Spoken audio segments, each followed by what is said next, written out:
Hello friends, आप सबको मेरा प्यार भरा नमस्कार। Friends, there is a type of indicator, momentum indicator, which is known as RSI, जिसको हम की आरएसआई के नाम से जानते हैं, यानी रिलेटिव स्ट्रेंथ इंडेक्स।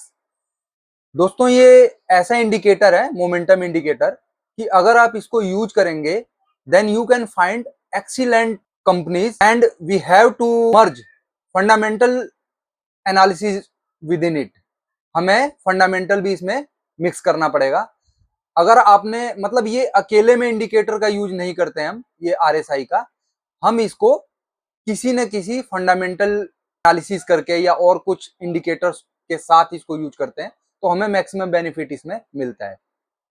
क्या होता है कि जब आपको कोई मल्टी बैगर टाइप के स्टॉक्स ढूंढने होते हैं, तो आप ये देखिए कि कोई भी जो स्टॉक होता है वो सबसे पहले एक्यूमुलेशन जोन में होता है, और वो लगभग उस टाइम जो आरएसआई होती है वो 40 से 60 के अराउंड होती है। तो ये टाइम पीरियड ऐसा टाइम पीरियड है कि जिस टाइम पे आपको उसमें एंटर करना होता है। एक तरह से 60 के अराउंड मान के चलिए कि अगर हाई वॉल्यूम के साथ कोई शेयर आगे बढ़ रहा है, हाई वॉल्यूम के साथ अपवर्ड डायरेक्शन में अगर कोई शेयर बढ़ रहा है, तो बेस्ट टाइम होता है उसमें एंट्री लेने का। और जब तक आरएसआई 80-85 तक आ जाए तब तक आप उसमें बने रहिए। बल्कि और भी आप जो फंडामेंटल हो गया या और टेक्निकल इंडिकेटर्स होते हैं, अगर 200 डीएमए के ऊपर चल रहा है तो उसको चलने दीजिए। कई बार आरएसआई क्या होता है, वो 100 तक भी क्रॉस कर जाता है, और बट ऐसा होता है कि वो ओवरबोट जोन में जाने के बाद वो लंबे टाइम तक ओवरबोट जोन में ही रहता है। तो इस सिचुएशन में आपको कोई जरूरत नहीं है ऐसे शेयर को सेल करने की, और उसमें आप जितना लंबा टाइम हो सके आप उसमें उतना लंबा टाइम तक राइड करते जाइए उस शेयर को। तो जो ये मोमेंटम इंडिकेटर है, जो आरएसआई, ये आपको बहुत ही बेनिफिशियल साबित हो सकता है फंडामेंटल अच्छे स्टॉक्स सर्च करने के लिए।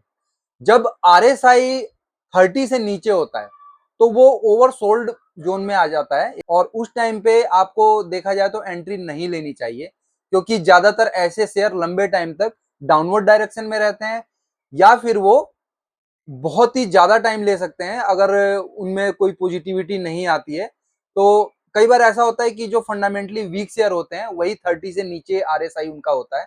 तो इसलिए आरएसआई जो है वो मैक्सिमम क्या है, हमें मोमेंटम दिखाता है कि शेयर का मूवमेंट किस तरफ है, और वो एक तरह से उसकी स्पीड दिखाता है कि अगर वो डाउनवर्ड जा रहा है तो किस स्पीड में डाउनवर्ड जा रहा है, अगर अपवर्ड जा रहा है तो किस स्पीड में अपवर्ड जा रहा है।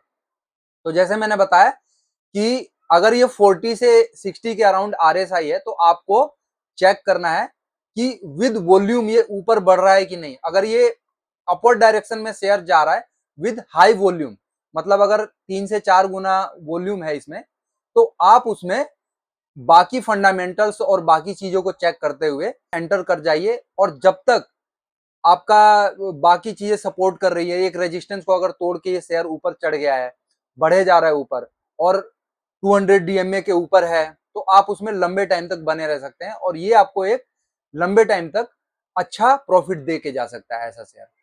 तो इन शेयर्स पे आपको स्पेशल ध्यान देना चाहिए। Thank you friends.